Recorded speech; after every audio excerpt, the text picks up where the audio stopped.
This is part B. What to do if your child is sick.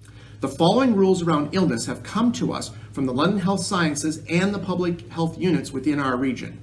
This is now what to do if your child is sick. What to do if your child is sick or feeling unwell. Stay home. Please stay home. Have a plan now. We know a sick child creates a challenge at home. We know that. We're parents too. So please know now who your supports will be. Know now what you will do if you get that call. Know now what you will do if your child wakes up in the morning and suddenly is feeling unwell. It's a fact, little children will get ill. They'll have off days. More often than ever, this kind of illness needs to be treated as an at-home day. Sending a child who is sick to school is not an option. It can't be, not in the middle of a pandemic. Please understand and plan ahead. If your child is sick, please consult with your doctor to determine the nature of the illness. In this scenario, your child stays home until they have a full 24 hours of feeling well without the use of medication. After that full day of feeling well, then the next day they can come to school. If your child has a pre-existing condition like seasonal allergies or postnasal drip, neither will resolve itself in days. We know that.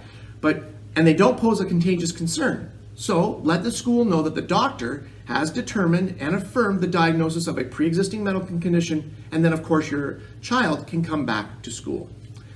If your child is sick at school, we will call to have you come pick them up. If we don't see a COVID-19 symptom, your child will remain in class until you arrive to pick them up.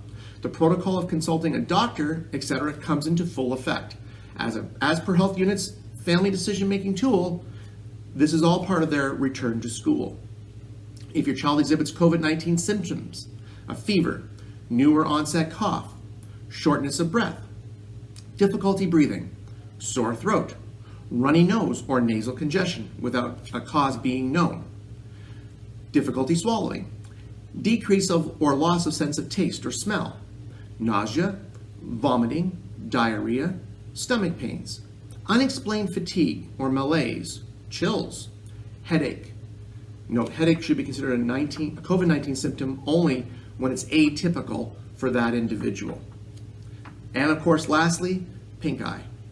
Any of those symptoms, one or in combination, we will call you to pick up your child. Your child will safely and comfortably wait in our isolation room.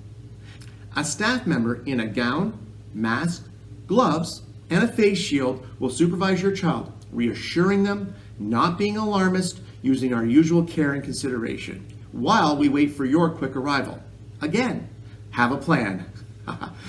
We don't know when this will happen, and we do know it can happen to the most conscientious of us. So please have a plan for who in the family will pick up in any scenario where your child is feeling unwell at school. If COVID is suspected because of having one or more of the symptoms, it is recommended you get your child tested for COVID. If you decide against having your child tested, we then suggest you consult with your child's doctor to determine an alternate diagnosis if the COVID-like symptoms are not, in fact, COVID. If a COVID test is negative, or if a doctor determines there's another cause for your child's symptoms, your child remains at home until all the symptoms are gone and they've had 24 hours, 1 day of good health. After that 1 day of good health, they can come to school. If you choose not to have a COVID test and you choose not to consult with a doctor, your child must stay home for 14 days and be symptom-free for 24 hours before they can come to school. Your child's siblings in this scenario would also have to stay home for 14 days, even if they are asymptomatic. These are the rules given to us from the health units as of September 18th, 2020. You will find a copy of the decision-making tool attached to this email that accompanies this video. If you have any questions about the new door protocols, the new pickup and drop-offs, if you are late or protocols around leaving early, or if you have any questions about navigating the rules of what to do if your child is sick or your child is complaining of illness, please don't hesitate to contact the school. We're a team in this. We're working together. We know there are challenges that are faced by these protocols, but we also know those challenges are magnified if you don't have a plan prior to needing one. Please have a plan. Thank you for your time in watching this video. Thank you for your time in signing the Student Health Agreement. When you sign that agreement, you're agreeing to help us help you with these protocols. And in this way, we can keep all the children in this community safe at school in our face-to-face environment. And don't kid yourself, this is where we want to be. We've all made sacrifices and we've all faced challenges, but I think you would agree with us that facing these now, doing the self-screening of your children each day now, having your plan ready now is preferred than returning everyone back to isolation.